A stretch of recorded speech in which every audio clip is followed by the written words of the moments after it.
Hi friends, আগের ভিডিওতে তোমাদের সাথে কেকের লেয়ারিং এর কিছু ক্লিপস অ্যান্ড টিপস শেয়ার করেছি। আর এই ভিডিওতে তোমাদের সাথে এই চকলেট কেকের ডিজাইনটা শেয়ার করব। এই কেকটার কোনো ডিজাইন ক্লায়েন্ট চুজ করে দেয়নি, তো আমি কিছু নিউ ডিজাইনই ট্রাই করব। প্রথমে এই কেকটাকে ক্রাম কোটিং করে ফ্রিজে 1 ঘন্টার জন্য রেখে দিয়েছিলাম প্রপার সেট হওয়ার জন্য।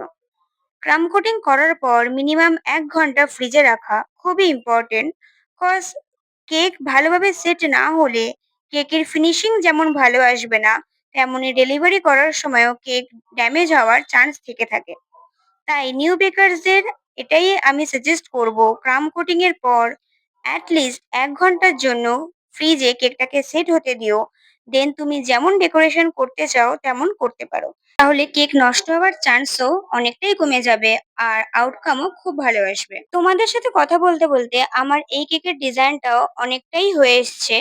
আর এইরকম কেকের ডেকোরেশনের ভিডিও এবং টিপস পেতে চাইলে অবশ্যই আমার এই চ্যানেলটিকে সাবস্ক্রাইব করে আমার পাশে থেকো, এবং ভিডিওটিকে লাইক করে কমেন্ট করে অবশ্যই জানিও যে কেকের ডিজাইনটা কেমন হয়েছে।